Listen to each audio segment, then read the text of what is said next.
这个孩子就是我的儿子，我就是沈浩辰的妈妈。赵露思新剧最新一集，沈浩辰身世之谜大曝光。这次轮到许岩挺身而出，霸气护肤。沈浩明为了帮许岩公司度过危机，不光请来俄罗斯地产大亨站台，还帮他报名参加服装大赛，所作所为无时无刻不在表达对许岩的爱意跟关心。这个人情我收下了。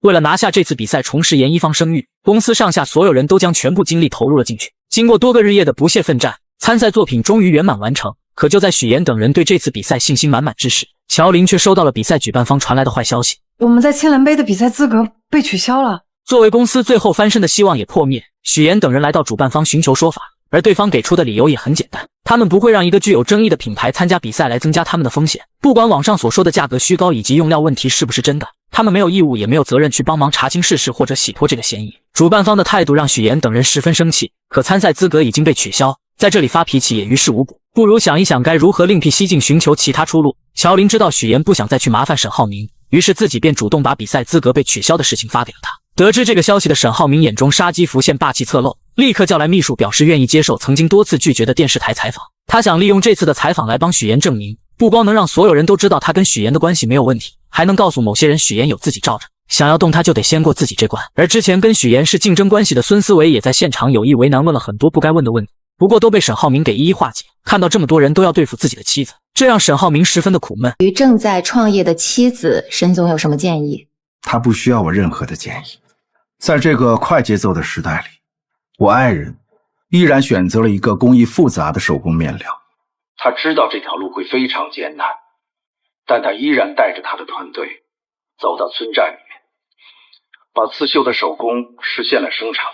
沈浩明认为许岩现在所做的事情不单单只是为了赚钱这么肤浅，他不计成本的弘扬传统文化，将非遗与现代结合，不光让很多村子里的妇女有了工作，也让在外打工的丈夫可以回乡，也能减少留守儿童的数量。看着屏幕里沈浩明居然说出了自己内心创立严一方的真实想法，许岩感慨万千，没想到最懂自己的永远都是这个人。他想做的何尝又不是为了弥补自己的童年缺失，让更多的孩子不再像他一样。于是许岩打开电脑，准备连夜赶写声明。既然沈浩明已经帮他架好了舞台，那又怎么能浪费对方的一片好意？不能只有外界的声音来帮严一方证明，他们自己也必须拿出应有的态度与回击。随着两人里应外合的表现，严一方的销量不降反升，网上的风评突然逆转。史蒂夫的奸计不光没有让严一方垮掉，反而帮对方做了一个不收费的巨大宣传。而随着严一方的呼声越来越高，之前被拒之门外的设计大赛也主动打来电话寻求合作。我是青蓝杯组委会的，我们接到不少网友电话和留言，说希望看到严一方出现在赛事舞台上。经过讨论，我们决定恢复严一方的参赛资格。谢谢。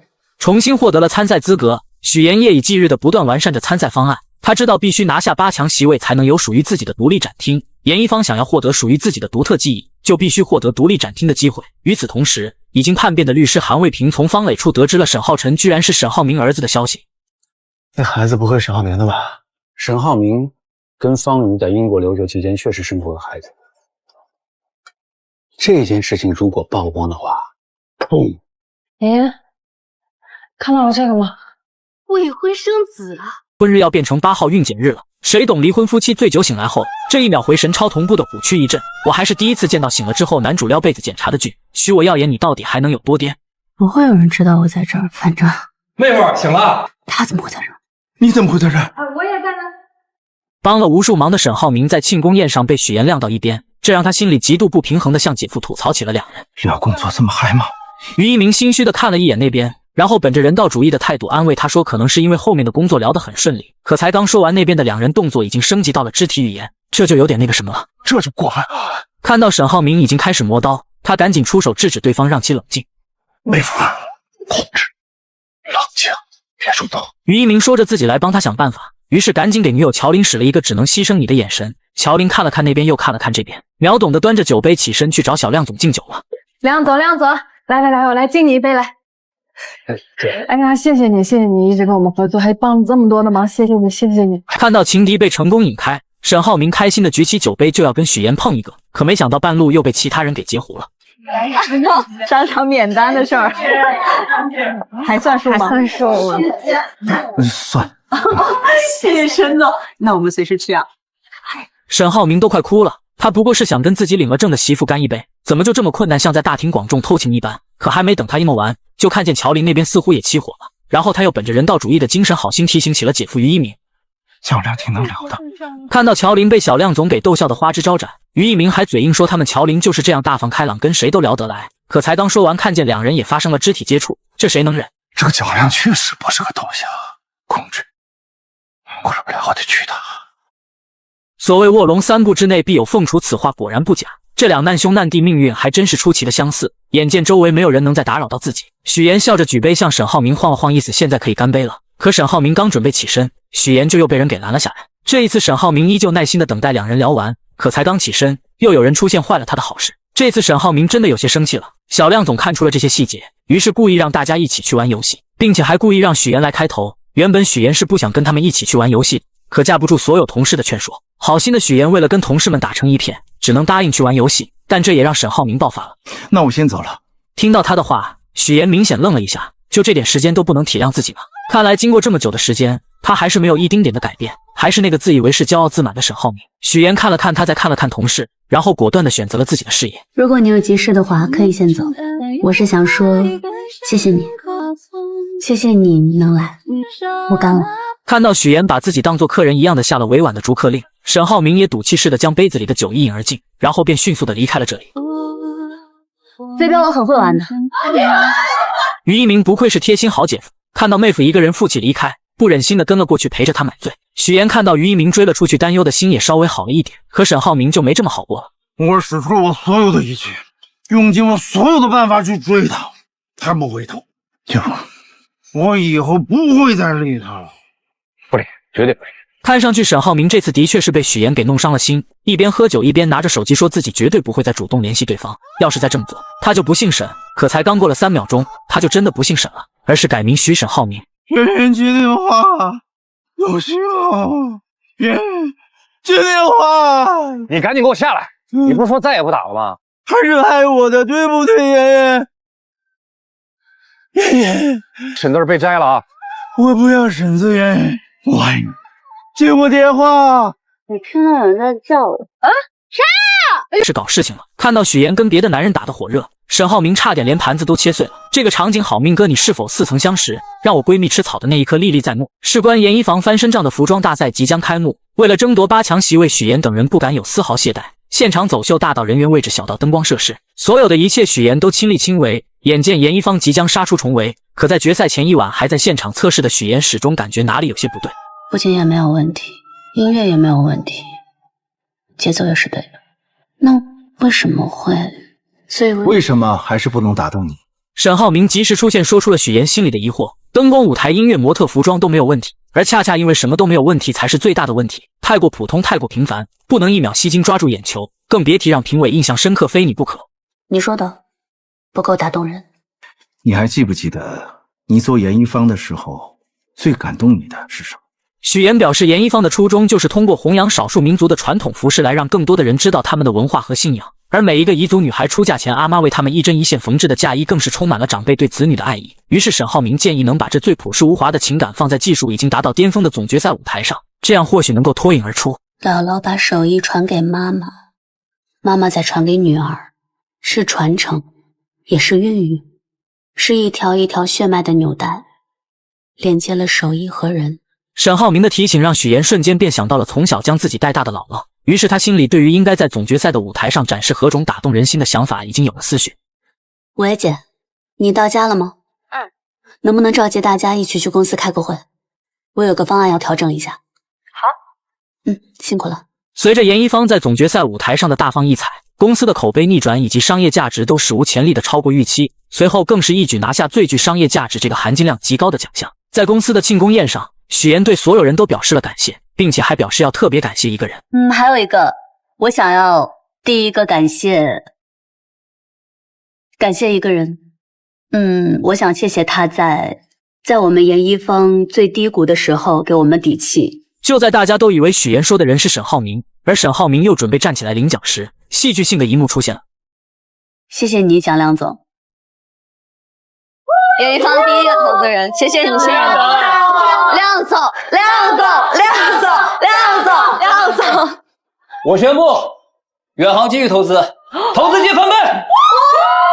沈浩明做了这么多大家有目共睹，都以为他才是最佳男主角时，许岩却把奖颁给了别人。这种得而复失的心情有谁能懂？许岩看到了沈浩明的闷闷不乐，他这是君子报仇1年都嫌晚。随后还故意当着他的面跟小亮总说起了悄悄话。看到这一幕的沈浩明真是差点把后槽牙都给咬碎了。很简单，你好，谢谢，认识你是我的荣幸。比如你好，欧了，是胜利的味道吗？欧了，欧了。好久不见。得知许岩公司陷入危机，沈浩明直接请来百亿地产大亨帮忙站台。原本来要债的一众生产商，在看到金达集团太子跟俄罗斯地产大亨都来了，脸都差点笑烂的同时，也害怕遭到打击报复。你们真的很有眼光，选择和严一方这样一家有格调、有情怀的品牌合作。深知沈浩明在商界手段跟实力的众人，谄媚的笑脸那是一个接着一个。久仰您的大名啊！我爱人做生意不容易，帮忙照应照应。金达集团这艘航母在他们这几艘小船面前犹如庞然大物。得知许岩竟然是沈浩明老婆的几人立马变脸，表示自己都是严一方的忠实粉丝。什么钱不钱的谈钱多伤感情。谢谢。1000万，2000万。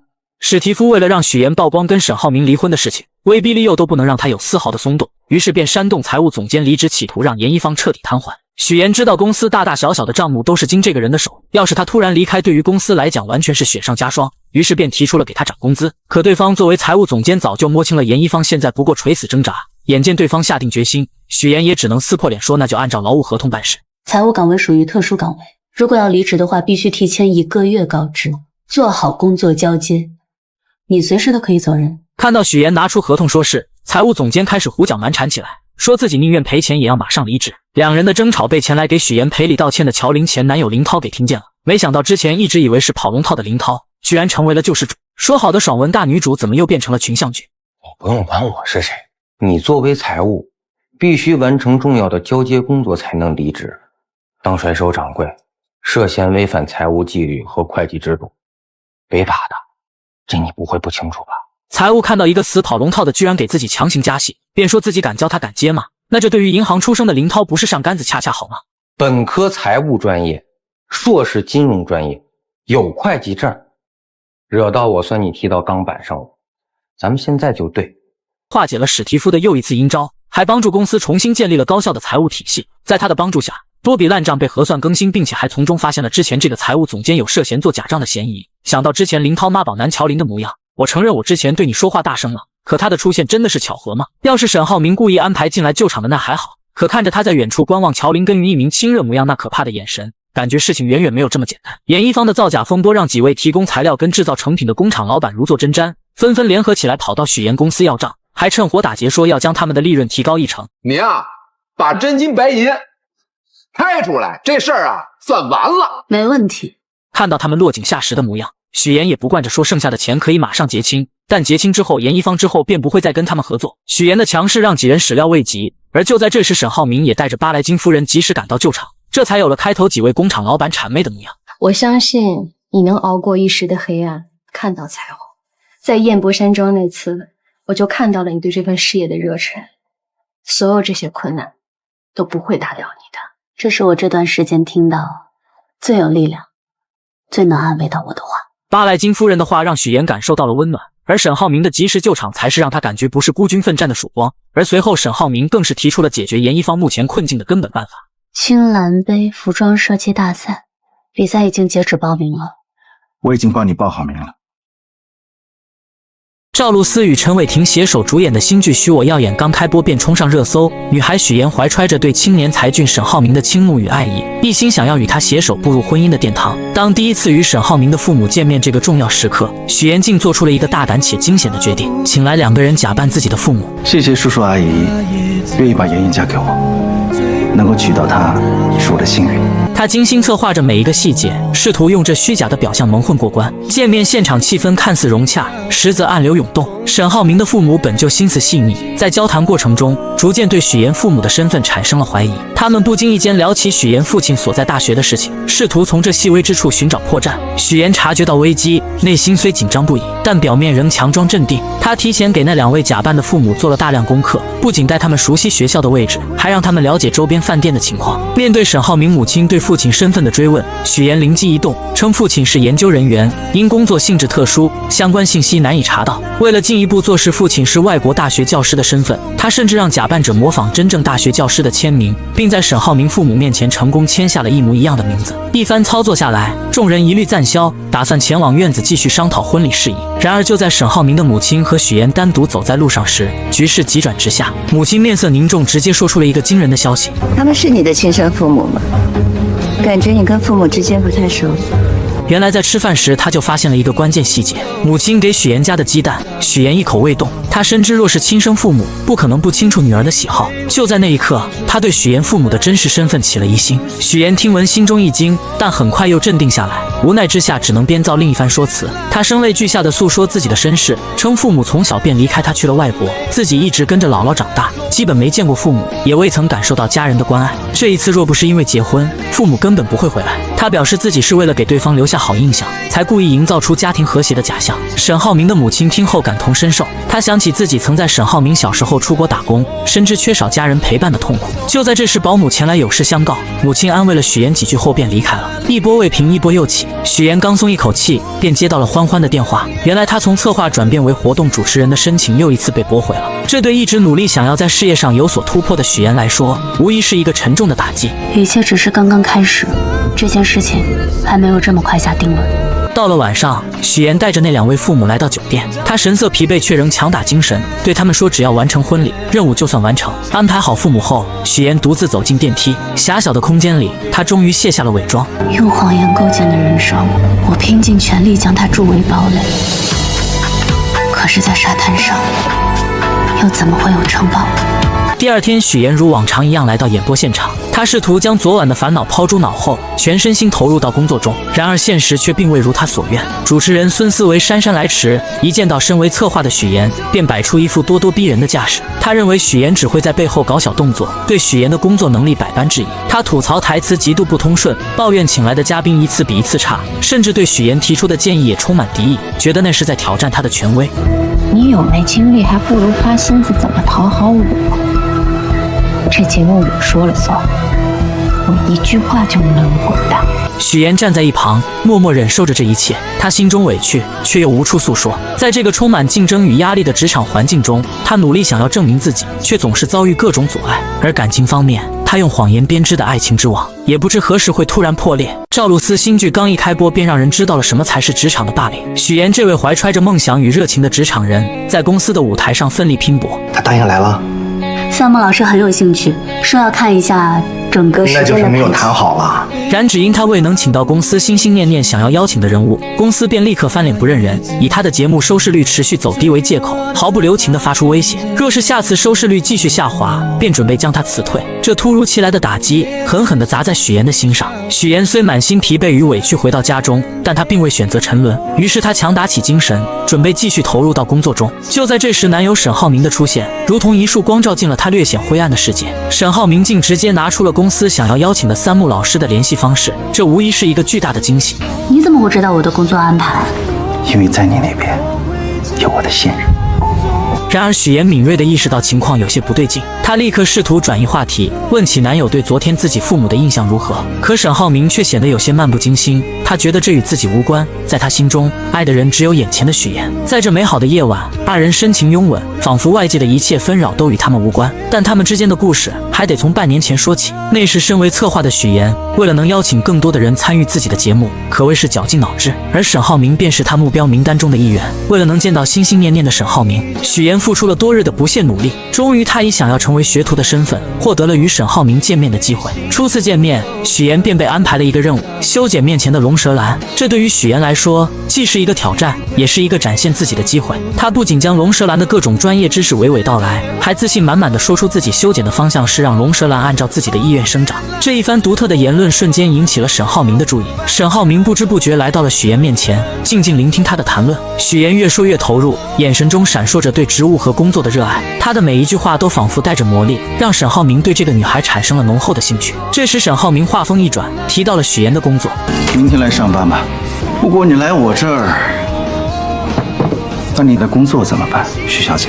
原来他早已暗中调查了许妍的身份，得知许妍为了接近自己，竟学习了如此多的知识。刚刚的一番话更是让他刮目相看。不过沈浩明依旧态度坚决，不想接受任何形式的访问。就在他准备转身离开时，许妍拿出了自己精心准备的礼物——著名的植物学家伊丁老师亲自制作的剪刀。这把剪刀不仅是一件珍贵的工具，更是许妍诚意的象征。沈浩明这才发现，眼前这个女孩真的做足了功课。或许是被许妍的真诚所打动，沈浩明也拿出了一份礼物回赠。许妍满心期待地打开，发现竟是一瓶桂花蜂蜜。本以为这只是个意外的许妍，却从沈浩明的口中听到了关于自己的事情。原来沈浩明关注到了他发在网上的文章，文章中许妍表达了对外婆做的桂花酱的喜爱，于是沈浩明便送上了这瓶桂花蜂蜜。这份细心与体贴让许妍心中涌起一股暖流。第二天，许妍像往常一样来到公司，然而职场的风云变幻从未停歇。刚一坐下，同事便不怀好意地凑了过来，又一次问起了有关沈浩明的事情。许妍此刻还没有任何新的消息，只能无奈地应付着。同事的追问让他有些喘不过气来。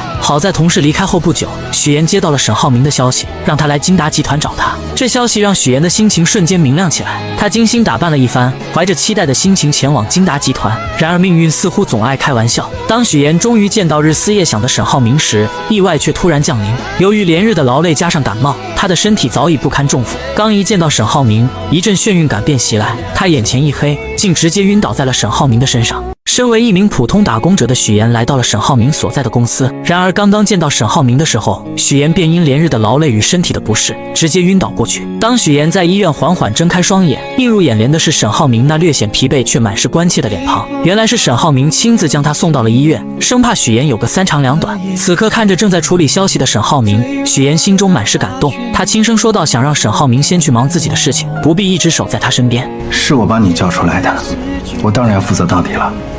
等你退烧了，我还要接受你的采访。随后沈浩明更是贴心地为许妍拿来了水，小心翼翼地将水递到她嘴边。注意到许妍手上的伤口，他也找来创口贴为她贴上。在这温馨的氛围中，二人的关系悄然发生了变化，如同春日里的花朵，逐渐绽放出恋人的芬芳。然而幸福的时光总是短暂的，在职场中遭受过霸凌的许妍，怎么也没想到自己竟会又一次陷入被欺负的境地，而这次施压的竟是男友沈浩明的母亲于阿姨。这一天，许妍出于礼貌来到于阿姨家中拜访，她小心翼翼地为于阿姨倒茶，还贴心地给她的朋友们让座。可于阿姨和她的朋友们却并未领情，不仅没有一句感谢，反而是一顿冷嘲热讽。我们家布丁啊，就是个傻狗，除了长得好看，啥也不是。许妍强忍着心中的委屈，默默承受着这一切。这时佣人前来更换水果和水壶，许妍见状便主动上前帮忙，二人一同来到后厨。佣人看着许妍，忍不住说道：“许妍和其他人不太一样。”许妍微微一愣，佣人接着又说：“头发这么毛躁，和其他人顺滑的头发差远了。”许妍心中一阵酸涩，却只是勉强笑了笑。就在这时，于阿姨突然来到后厨，许妍本以为她会留自己下来吃晚饭，没想到于阿姨却冷冷地说：“去会所把晚上需要的菜拿回来。”说完便又约许妍周六上午二人见面好好聊聊。许妍这才意识到自己与这个家庭之间有着一道难以跨越的鸿沟。回到公司上班的许妍来到主任的办公室，将下一期的策划书交给了他。本想着尽快离开的他，却被主任拦了下来。昨天还嚷嚷着要开除许妍的主任，此刻却换了一副面孔。他一脸诚恳地说自己对他期望很高，让他先做节目策划是为了镀金，为以后当主持人做准备。许妍心中燃起了一丝希望，可主任接下来的话却如同一盆冷水，浇灭了他刚刚燃起的火焰。原来这一次的主持人申请被驳回了。许妍为了这个美食节目付出了太多，她不仅自掏腰包，很多时候还要亲自参与节目的制作，从策划到执行，每一个环节都倾注了她的心血。可如今却换来这样的结果，她愤愤地离开了办公室，心中满是失落与不甘。就在这时，许妍接到了于阿姨打来的电话，吃饭的地点跟时间我都发你手机上。好的。许妍为了能够融入这个圈子，便自己前去花钱做了柔顺，希望以更好的形象出现在于阿姨面前。见面的时候，许妍本想着能和于阿姨好好吃顿饭，可没想到到了地方才发现还要等一个朋友。不一会儿，那位朋友来了，于阿姨便和这位朋友开始高谈阔论起来。从专业的金融知识到跨国生意，他们聊得热火朝天，完全忽略了许岩的存在。好不容易等那位朋友离开了，于阿姨才慢悠悠地说出了自己请许岩来的真实目的。虽然你的形象和学历都很优秀，工作也不错，但是你的家境不太好吧？他认为许岩面对所有的事情都不会生气，一次又一次地探索许岩的底线，觉得许岩过于隐忍，不适合自己的儿子。听到这些话，许岩的心中五味杂陈，他的思绪不由自主地飘回到了小时候。那时候，他因为没有父母在身边，被别人欺负，被骂是没有父母的野孩子。我是野孩子，我有爸爸妈妈来外国，在很远的地方。他只能默默忍受，把所有的委屈都咽进肚子里。如今面对于阿姨的刁难，他仿佛又回到了那个无助的童年。Syracuse University 是我父母在国外任职的学校，他们从小教育我，无论遇到什么样的环境，教养和风度是基本的礼貌。只是我没有想到，在您看来是胆怯和隐忍。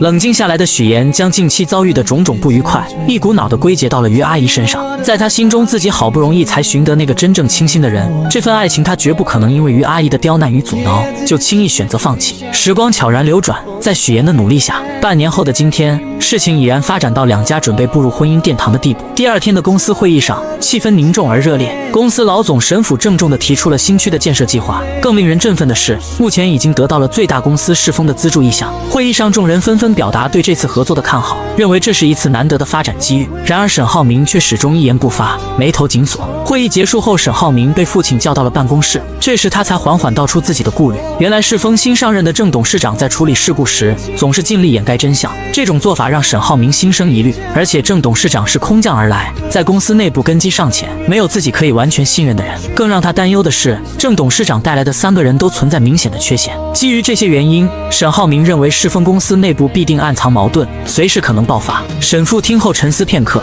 却有着不同的看法。他觉得郑董事长能做到这个位置，绝非等闲之辈，不可能如此简单。建筑行业的水源比想象中要深，其中的复杂关系和利益纠葛不是轻易能看透的。最后，沈父语重心长地让沈浩明这段时间安安稳稳地度过，多去熟悉公司内部的事务，为未来的发展做好准备。另一边，三木老师成功与节目达成了合作，这其中不仅仅是因为沈浩明的牵线搭桥，更是因为许岩的真诚与负责。即便面对身处外国的三木老师，许岩也能做到及时回复消息，这种敬业精神让三木老师十分赞赏。于是二人约定下次和沈浩明一起吃饭。然而就在许岩满心期待的时候，突然接到了于阿姨的电话。喂，于阿姨，现在吗？我还有，没问题。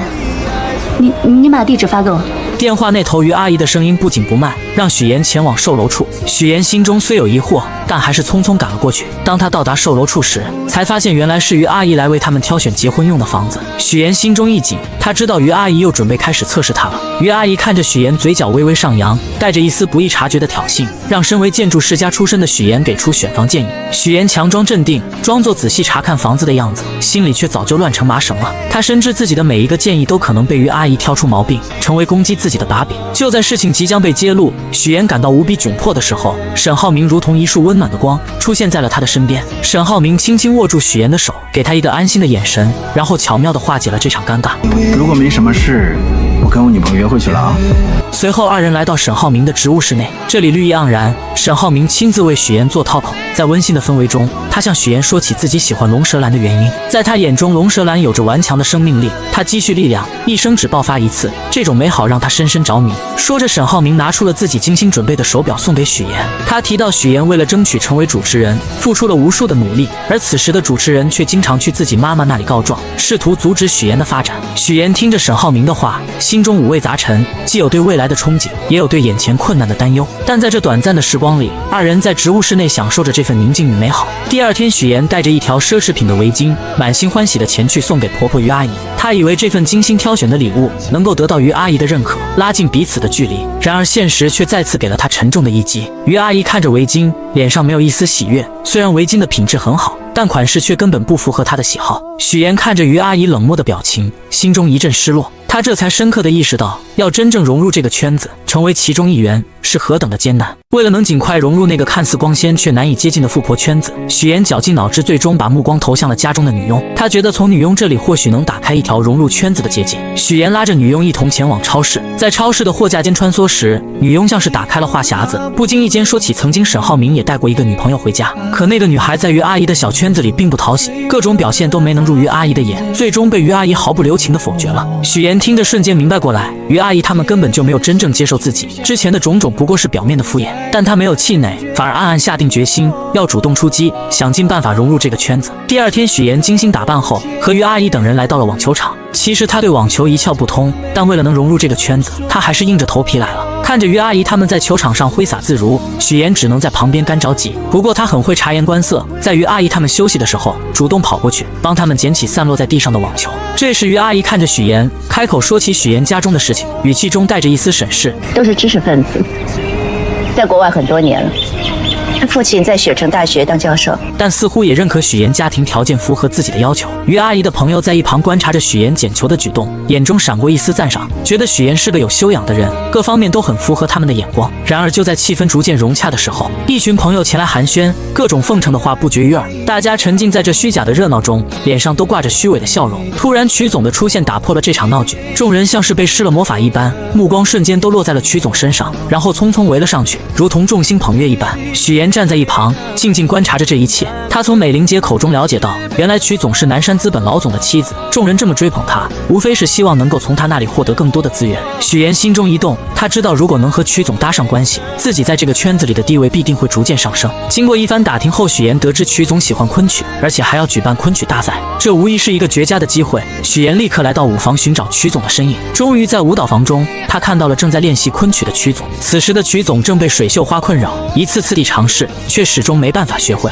许妍知道这是自己表现的好时机，她赶忙请来老师帮助自己学习水袖花。可老师告诉她，最快学会流水袖也需要1个月的时间。1个月对于急于融入圈子的许妍来说太漫长了，但她没有退缩，开始了日复一日的刻苦练习。无论是在家里还是在演播室，只要一有空闲时间，许妍就会练习。她的手臂因为长时间的挥动而酸痛不已，但她始终没有放弃。终于在日复一日的坚持下，许妍成功学会了流水袖。她的努力没有白费，日复一日的坚持也让曲总注意到了她。曲总对这个勤奋又执着的女孩产生了兴趣，主动和许妍搭上了话。许妍心中暗喜，她知道自己的计划初见成效。为了能在这个圈子里立足，许妍开始用谎言编织自己的周围。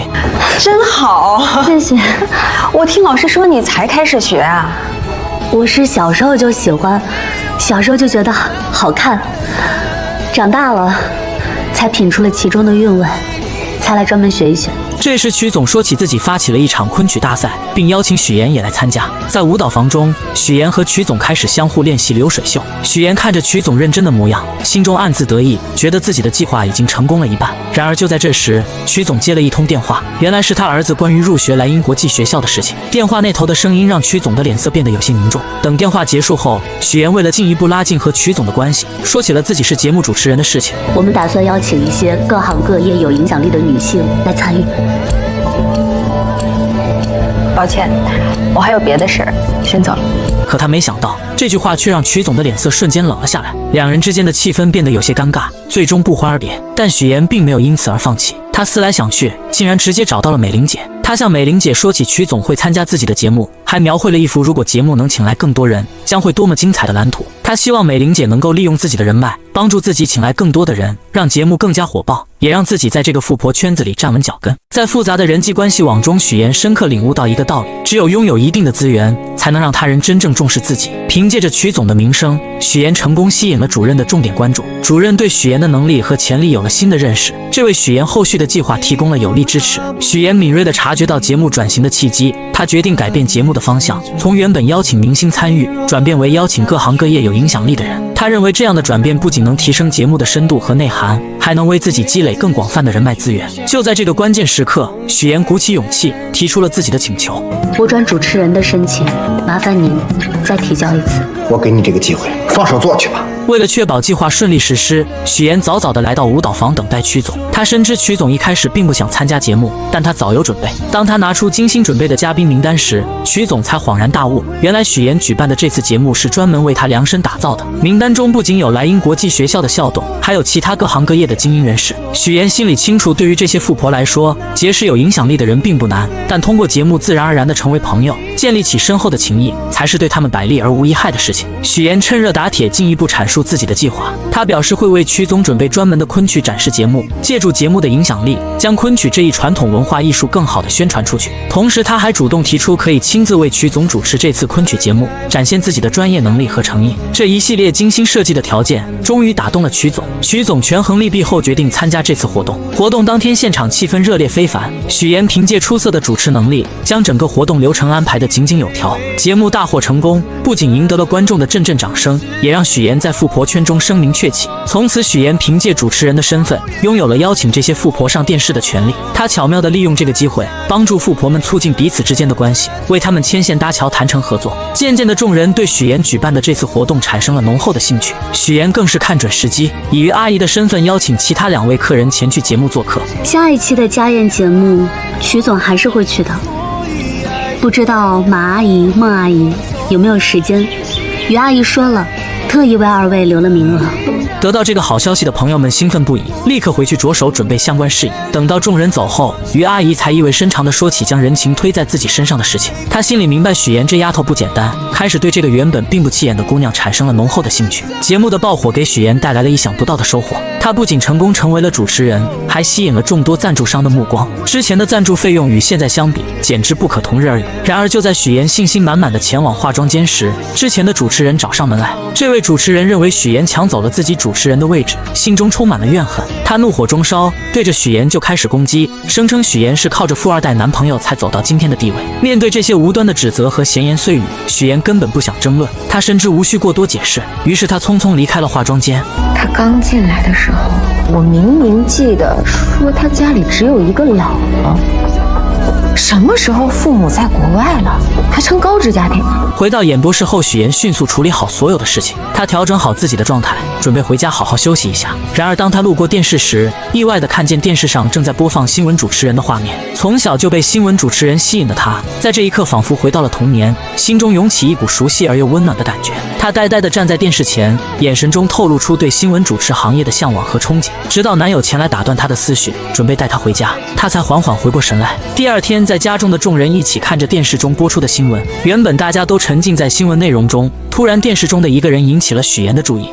你是山西人是吗？推动城市建设，提升道路狭窄，对，基础设施。那个大云县你去过没有？不仅拓宽了街道，还设置了无障碍通道，并在整个商区的建筑外。我姥姥就是大云县云来村的。对了，叔叔，您去出差没有多玩2天？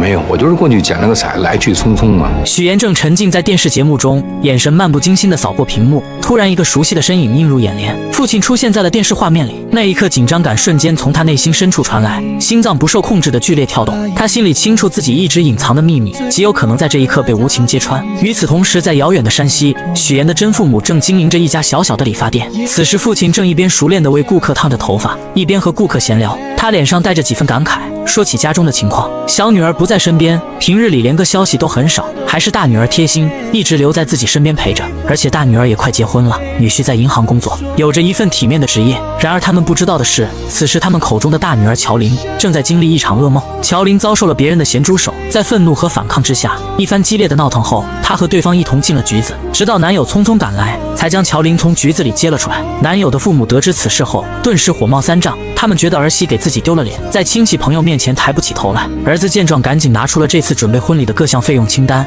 还说明份子钱会上交给父亲。可当话题转到酒桌安排时，母亲却不乐意了。她认为只摆20桌实在太少，根本不够气派。但儿子无奈地解释，银行有规定，员工不能参加20桌以上的宴席。母亲听后立刻将矛头指向了乔琳，阴阳怪气地说她败坏了自家的名声，很可能会影响儿子的工作。在这巨大的压力之下，乔琳感到无比委屈和绝望。我算好了，还剩下17866，应该够咱们俩度蜜月的了。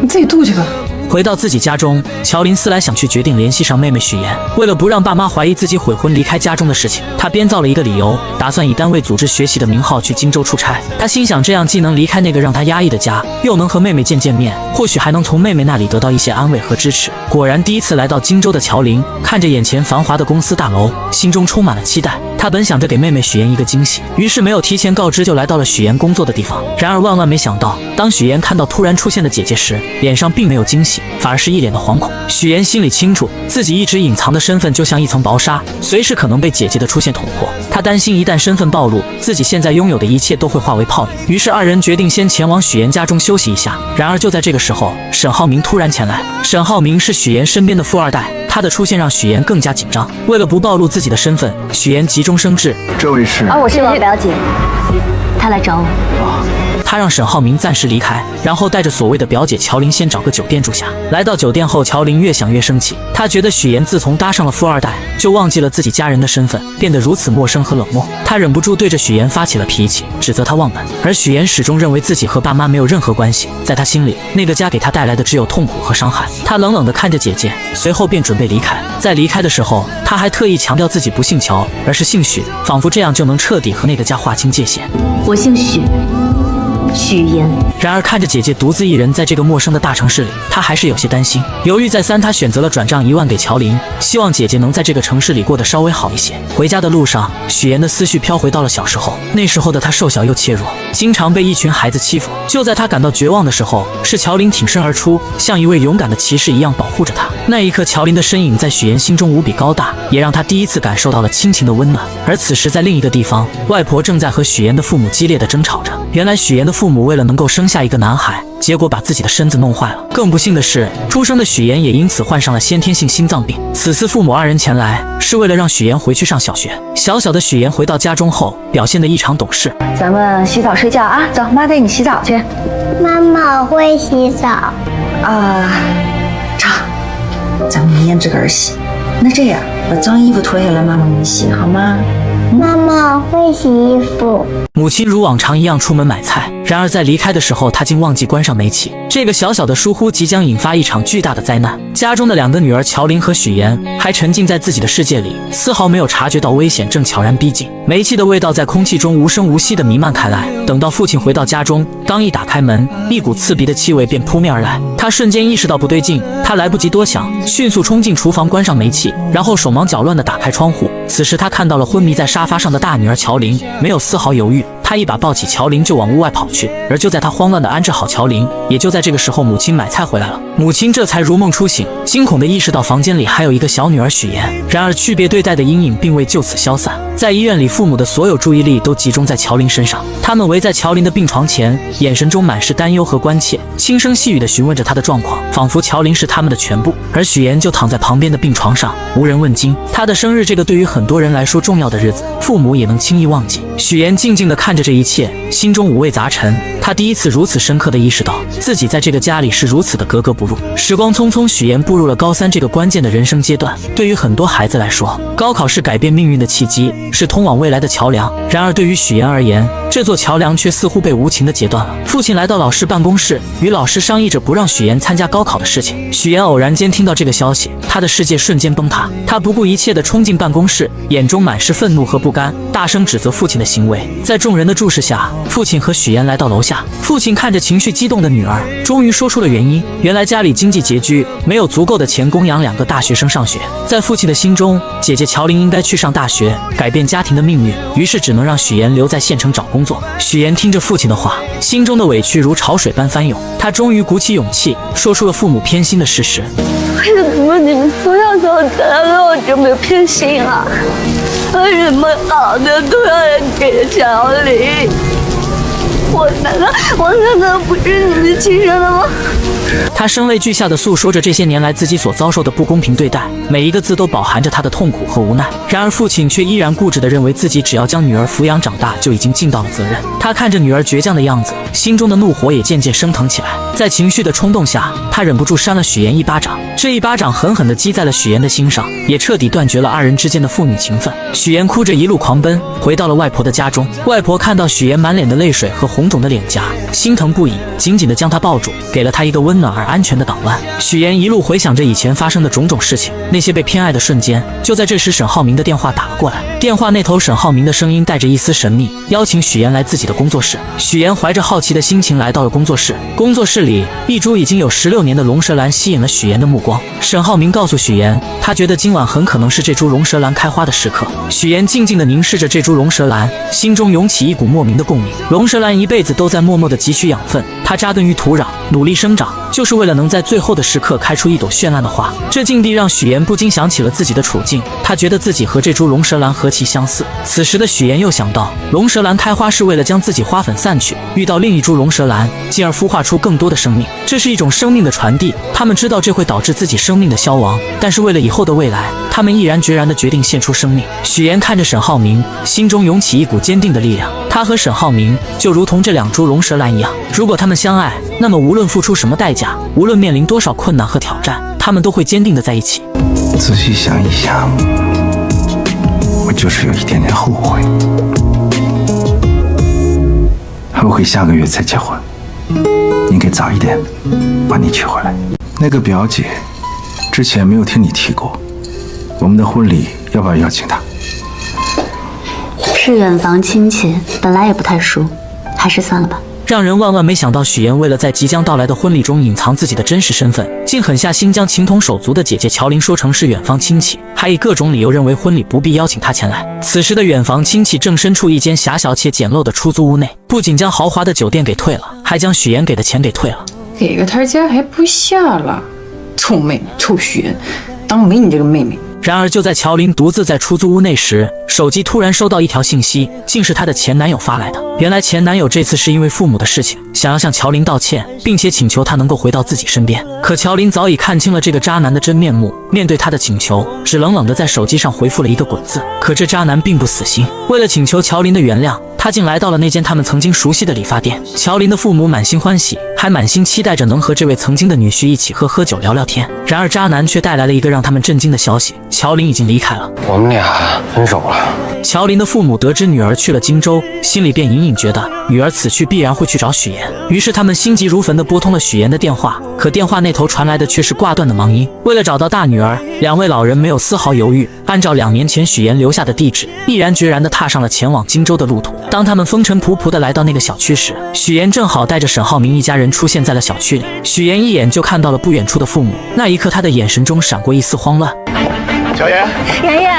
而就在这时，真正的2家人就这样毫无预兆地见面了。许岩精心编织的所有谎言，在这一瞬间如同泡沫一般被无情地戳破。沈浩明一家人得知了事情的真相后，脸上满是愤怒与失望。他们认为许岩是为了骗婚才做出这一系列的事情，于是纷纷开始责怪许岩的所作所为，指责声如同潮水一般向许岩涌来，让他有些招架不住。就在许岩感到绝望的时候，于阿姨轻轻地将他唤醒。原来刚刚所发生的一切都不过是许岩自己想象出来的场景罢了。就在这时，沈浩明突然说道：“下午3点3叔的飞机就要到了。”众人无奈之下，只能暂时放弃做客，选择去接机。在送别沈浩明一家人后，许岩的爸妈也发现了他，随后他们也来到了这个充满故事的地方。于是真假父母在此刻戏剧性的相见了。假父母看到情况不妙，连忙解释自己是婚庆公司的人，然后便匆匆离开了此处。真父母看着即将结婚的许岩，内心开始慌张起来。他们不明白女儿为什么要隐瞒这么多事情，而此时的许岩却冷冷地说出自己不打算邀请父母前来参加自己的婚礼。这句话如同利刃一般刺痛了父母的心。愤怒的父母刚要发作，许岩却将姐姐的地址告诉了他们，然后便头也不回地离开了。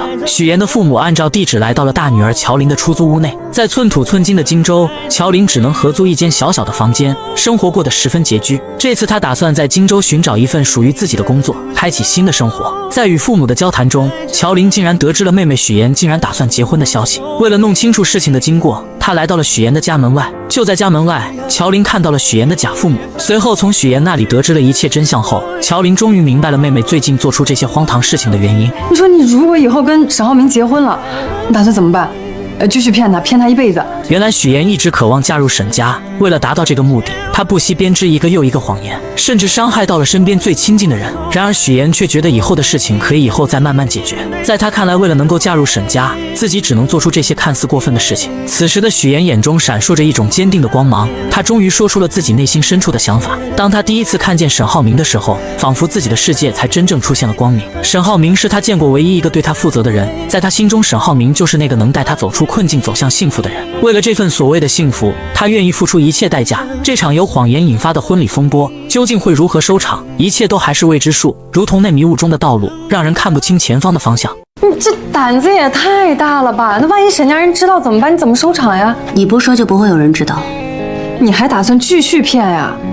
你说你这么聪明，你干嘛干这么愚蠢的事儿呢？当姐姐乔琳终于找上门来，将所有的事情都了解清楚后，她才惊觉妹妹在这个节骨眼上，似乎真的邂逅了所谓的真爱。然而乔琳的内心依旧充满了忧虑，在她看来，谎言终究有被拆穿的那一天，到那时一切美好的幻想都可能化为泡影。可此时的许岩却陷入了自己的执念之中，他觉得自己的事业正处于上升期，而这份来之不易的爱情，更是他生命中的救赎，是他无论如何都要紧紧抓住的。在他心中，事业和爱情缺一不可，他坚信自己有能力将这两者都牢牢掌控在手中。告别姐姐后，许岩独自坐在家中，品尝着姥姥亲手做的桂花蜜。就在这时，手机铃声突然响起，是沈浩明打来的电话。原来沈浩明在查看婚礼名单时，发现自家那边来参加婚礼的家人数量众多，而许岩这边却只有他的爸妈和2位同事。许岩见状只好无奈地解释，称家中亲戚平时不常走动，彼此关系比较疏远，所以不想邀请他们前来参加婚礼。就在这时，沈浩明不经意间提到了姥姥，他眼中闪烁着温柔的光芒，诚恳地说自己想陪着许岩一同回去探望姥姥。许岩心中一紧，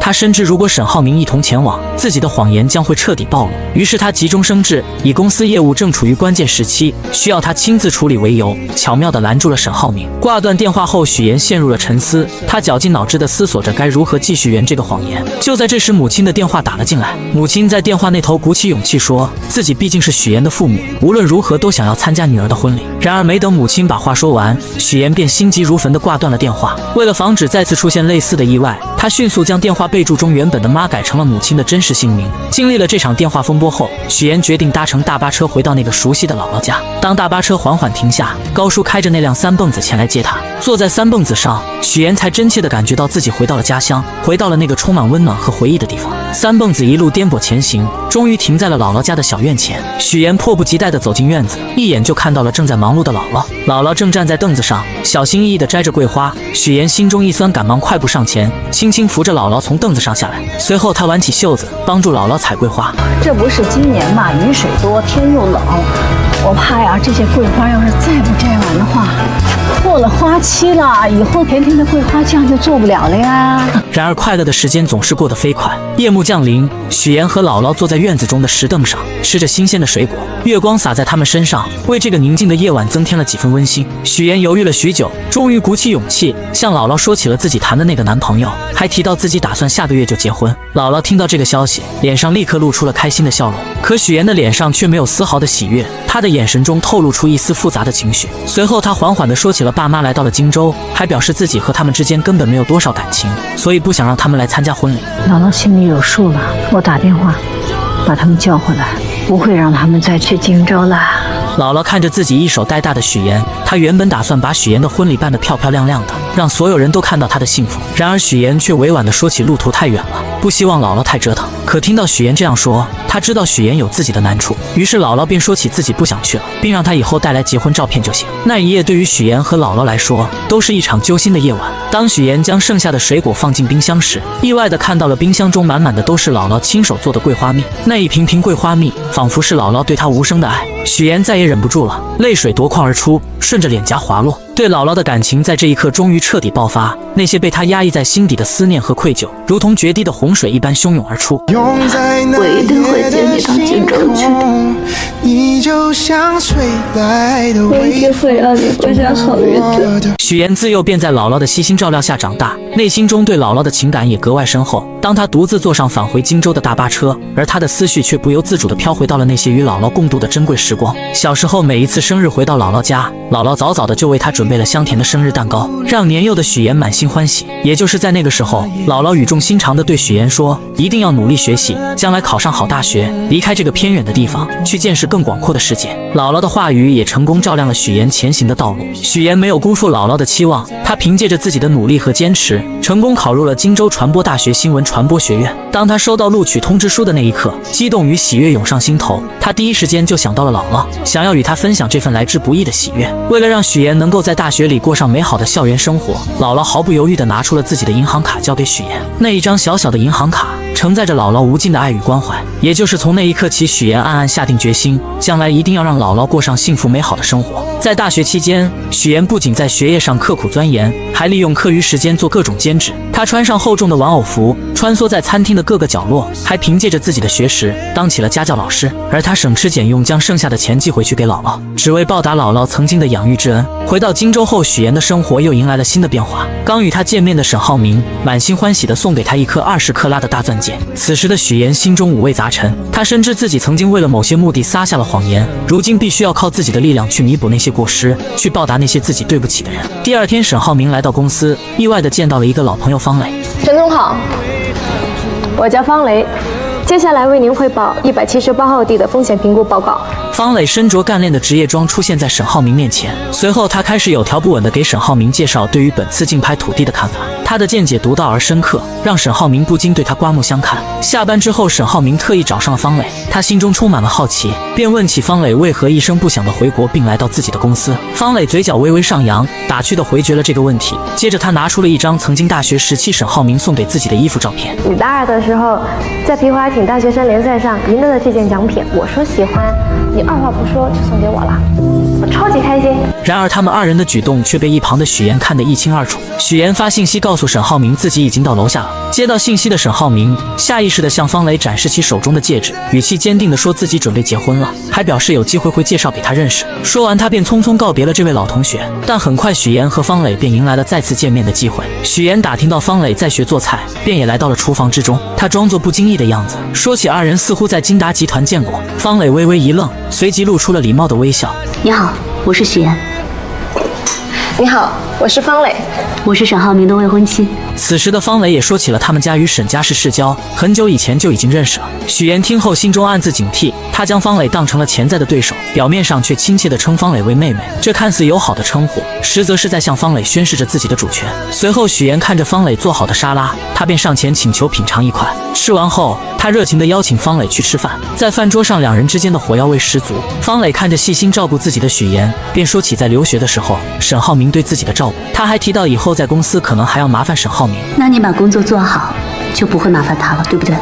眼看在言语上似乎占不到上风的方磊，便说起了许妍这么漂亮，和沈浩明即将要结婚，自己准备给二人当伴娘。在这场爱与较量的复杂乐章中，许妍、沈浩明和方磊三人之间的关系错综复杂，他们的故事又将会如何发展？在众人期待的目光中，许妍身着一袭洁白如雪、精致绝伦的婚纱，宛如从童话中走出的公主。她手捧着馥郁芬芳的鲜花，缓缓地朝着站在台前的爱人沈浩明走去。此刻，沈浩明身着笔挺的黑色西装，眼神中满是深情与期待。当许妍终于走到他身边，两人相视一笑，随后他们一同挽起手臂，迈着坚定而又和谐的步伐，一步一步走向那象征着永恒与幸福的婚姻殿堂。在众人的瞩目下，他们来到了台前，司仪面带微笑开始主持这场神圣的仪式。许妍和沈浩明在司仪的引导下，缓缓伸出双手，交换着那承载着彼此承诺与深情的婚戒。当两枚婚戒稳稳地戴在对方的手上时，仿佛时间都为之静止。紧接着，在这幸福洋溢的日子里，他们相互拥吻在一起。台下的众人被这温馨浪漫的一幕所感染，纷纷响起了热烈而持久的掌声，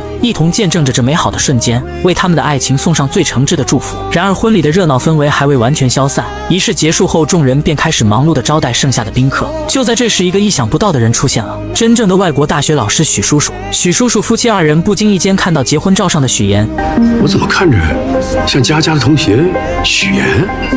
是有点像啊，是他吧？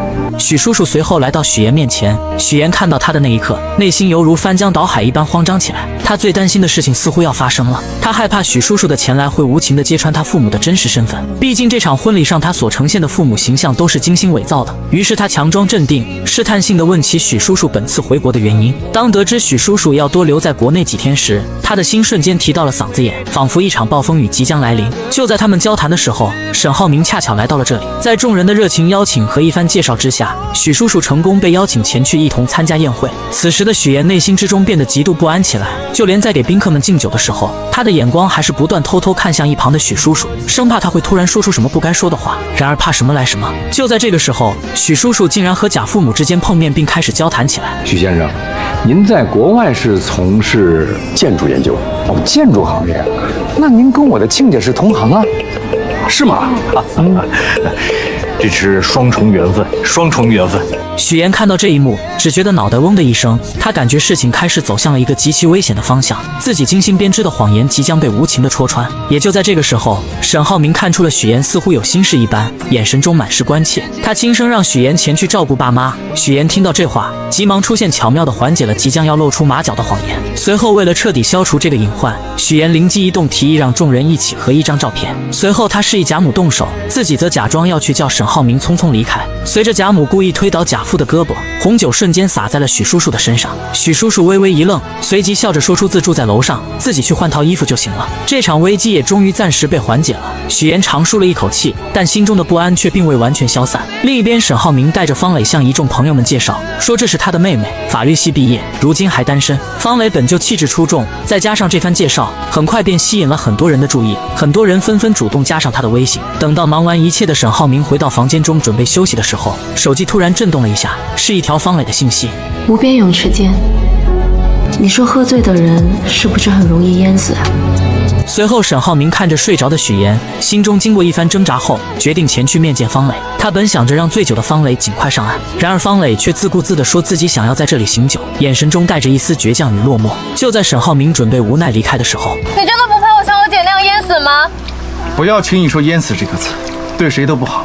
然而他们不知道的是，他们之间见面的事情已经被许岩尽收眼底。这场婚礼所带来的风波似乎还远远没有结束。沈浩明，我爱你。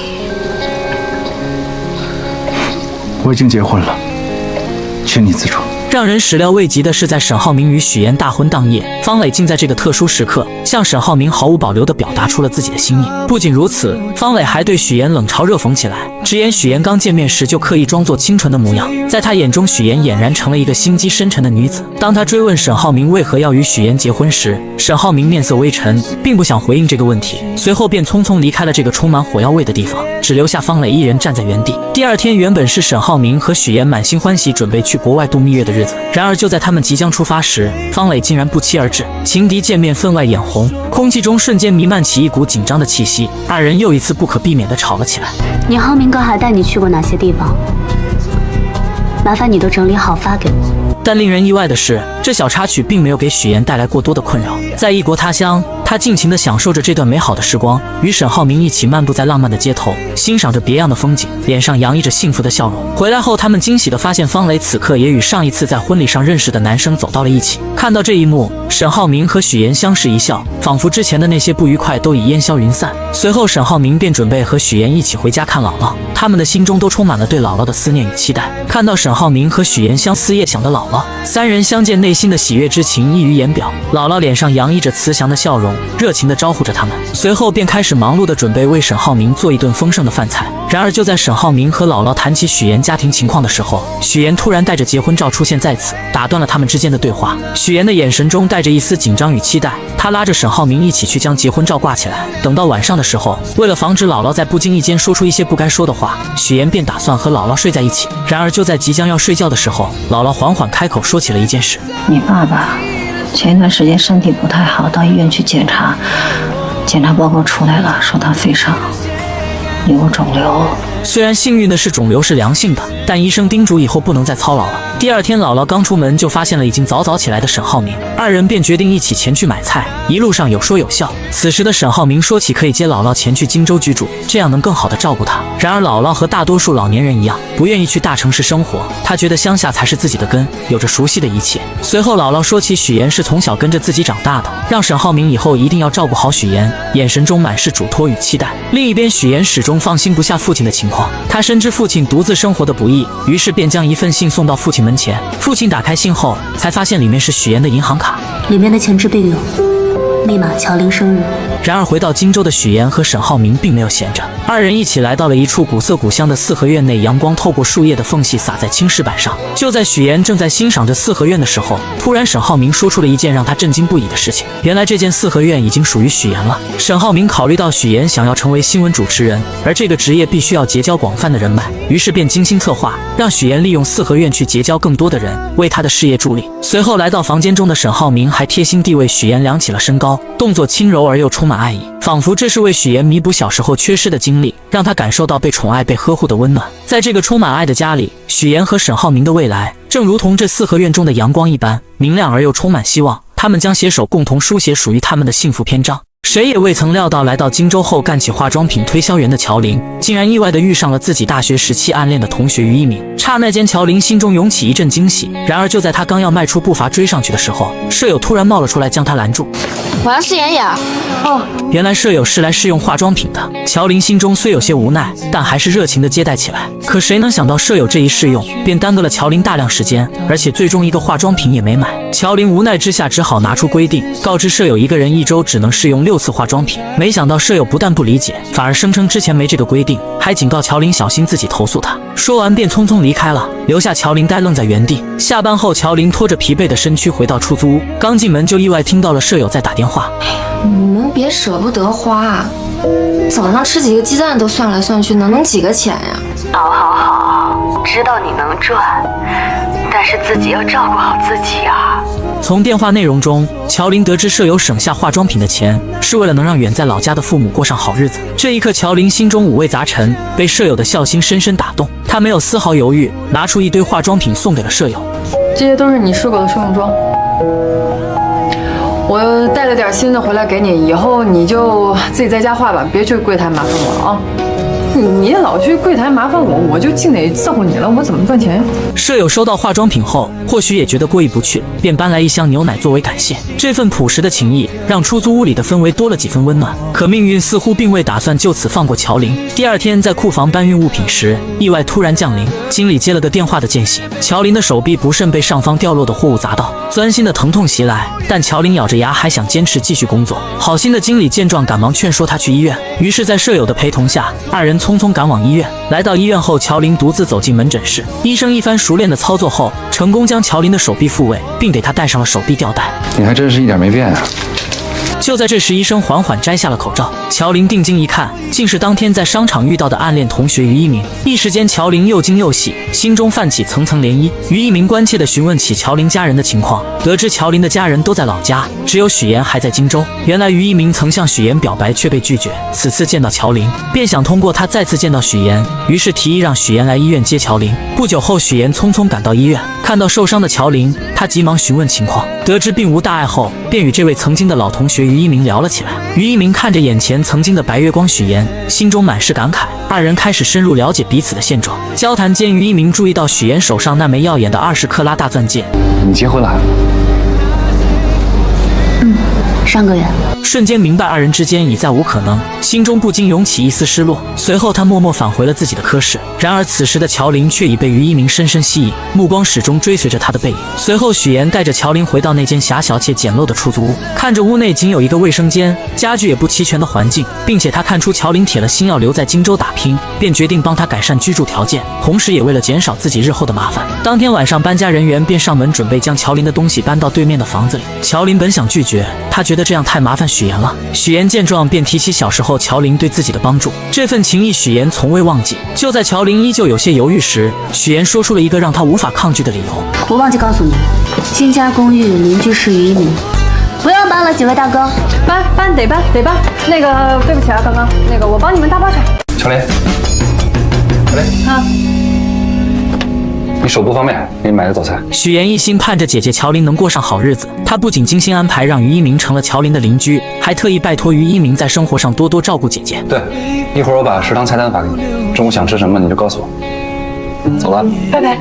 此刻的乔琳拿着手机专注地翻看着菜单，脑海里满是对未来生活的美好憧憬，却不知一场风波正悄然酝酿。另一边，许妍的前男友林涛正在家中遭受父母的严厉训斥。原来林涛父母得知乔琳的父母购置了一处门市房，便不假思索地认定那是用了他们给儿子的彩礼钱。老两口气愤不已，责令儿子立刻去把彩礼钱追回来。林涛无奈之下只得发消息给乔琳，却惊愕地发现自己的微信和电话都被拉黑了。走投无路的他只好前往荆州，去找已成为家宴主持人的许妍。当林涛赶到许妍之处，却被安保人员以没有证件为由拦了下来。他心急如焚，却又无可奈何，只能眼巴巴地望着里面，心中满是焦急与愤怒。而此时的许妍正和于一鸣在公司外面的餐厅见面。然而二人见面，一方面是为了感谢于一鸣对乔琳的照顾，另一方面于一鸣也希望能劝说许妍和乔琳缓解关系，让他们成为真正的姐妹。然而许妍心中有着自己难以言说的过往，那些经历如同伤疤，不愿轻易被人揭开。他打断了于一鸣的话，表示保持现状就足够了。就在这时，林涛竟意外找了上来。他看到许妍和于一鸣在一起，顿时怒火中烧，认定是许妍在背后捣鬼，才导致自己和乔琳分手。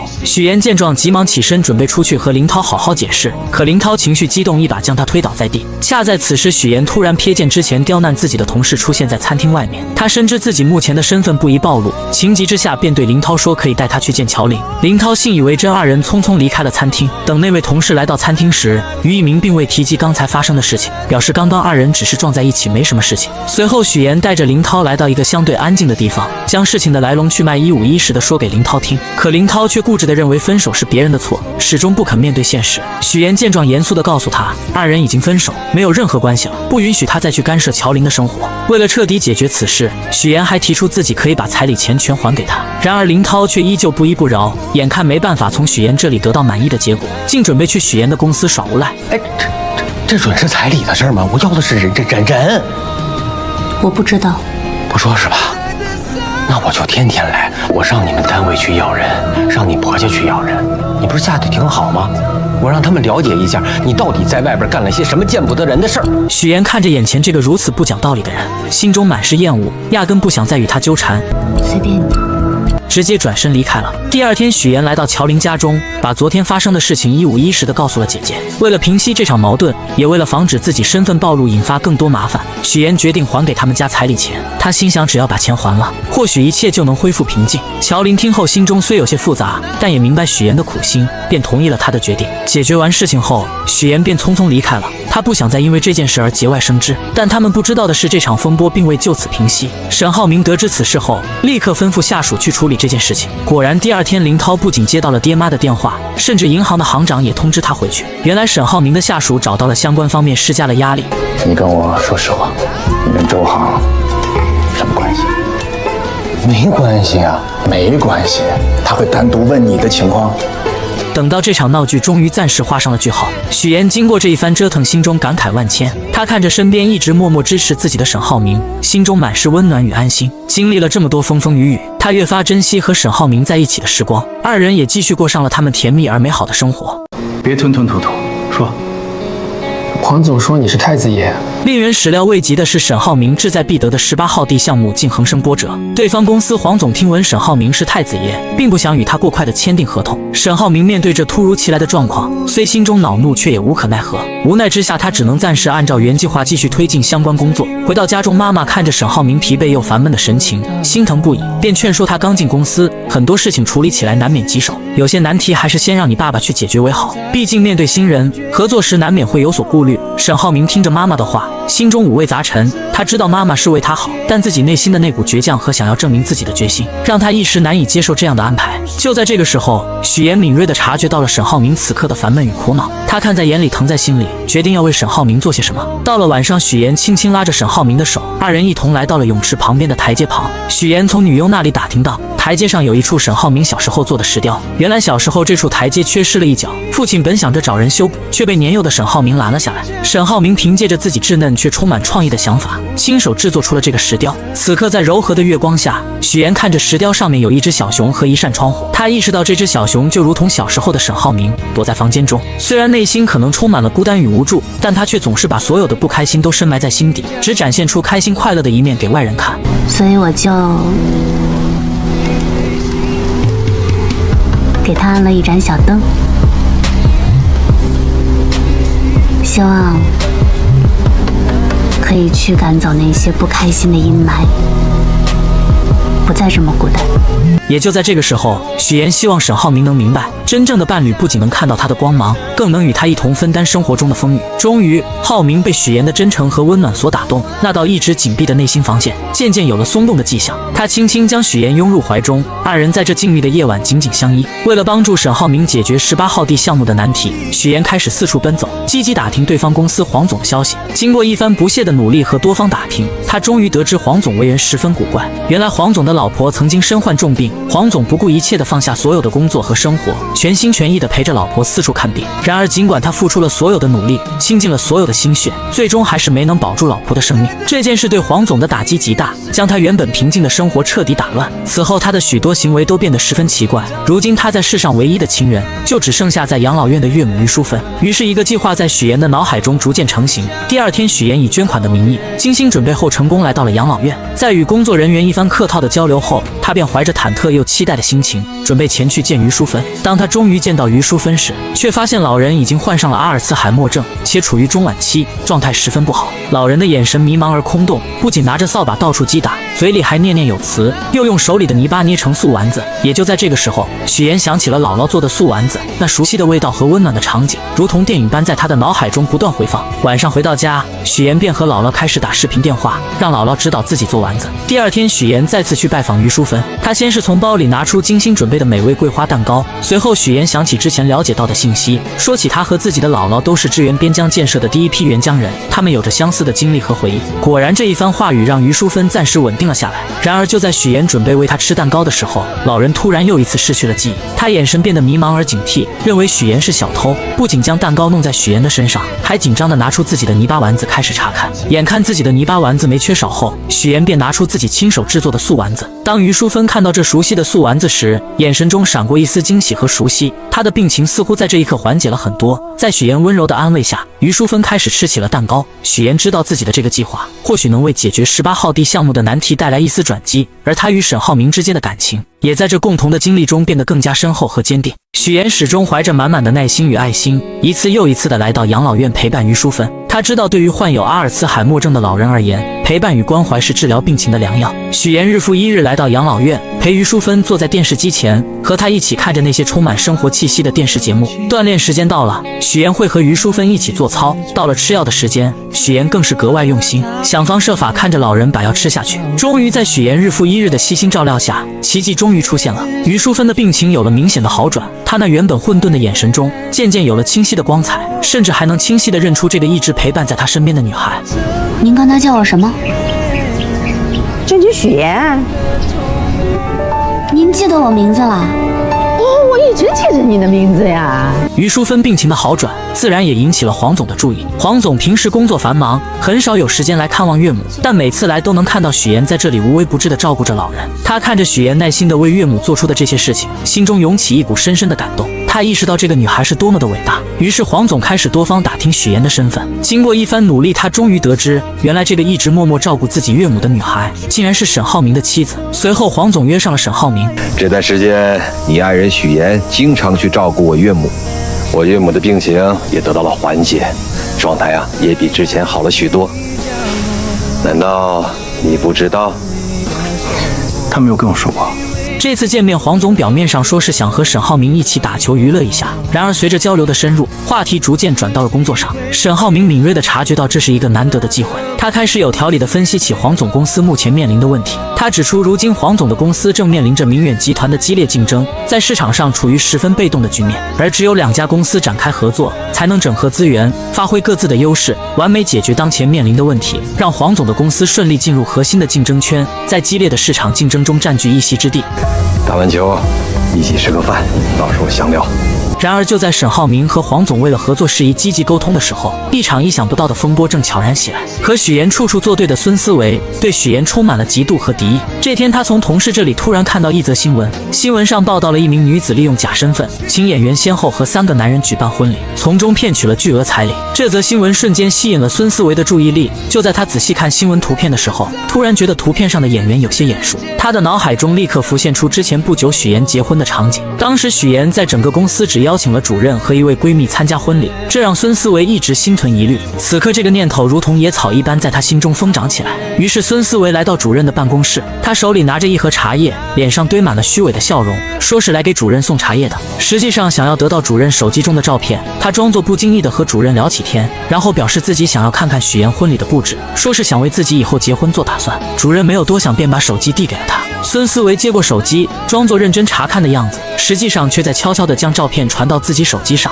得到照片后，他迫不及待地开始对比刚刚看到的新闻。果然，他发现照片上的2个人竟然出奇的相像。此刻许岩的父亲是演员的事情暴露无遗，孙思维觉得这是一个绝佳的机会，他立刻找到了自己多年来一直联系的狗仔，在狗仔的指引下，成功找到了许岩的假父亲。孙思维和狗仔气势汹汹地来到假父亲面前，准备拉着他上车，想从他口中套出更多关于许岩的秘密。然而这位假父亲显然不愿意配合，他皱着眉头，一脸不悦地表明自己根本不认识许岩，还强调自己压根都不姓许。他试图挣脱孙思维和狗仔的拉扯。你别着急，我现在不需要你承认什么。我们既然能找到你呢，肯定就不是毫无根据的喽。合作一下吧。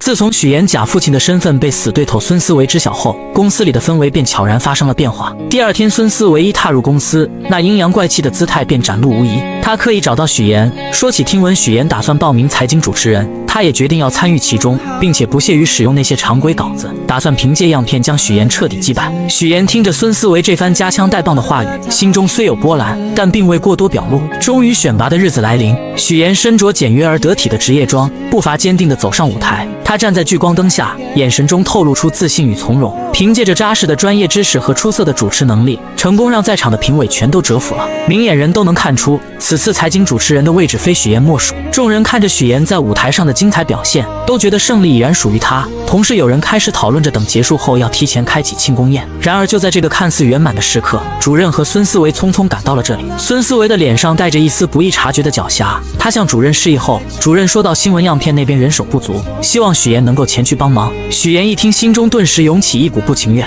他刚想开口拒绝，可主任却一脸严肃地强调同事之间帮助是正常的。许岩无奈只好跟着他们前往节目现场。当许岩来到节目现场时，眼前的画面让他瞬间愣住了。屏幕上正播放着请演员骗婚的新闻，而更让他意想不到的是，孙思维竟然将他的假父亲也请到了台上。许岩的心猛地一紧，周围的空气都变得凝重起来。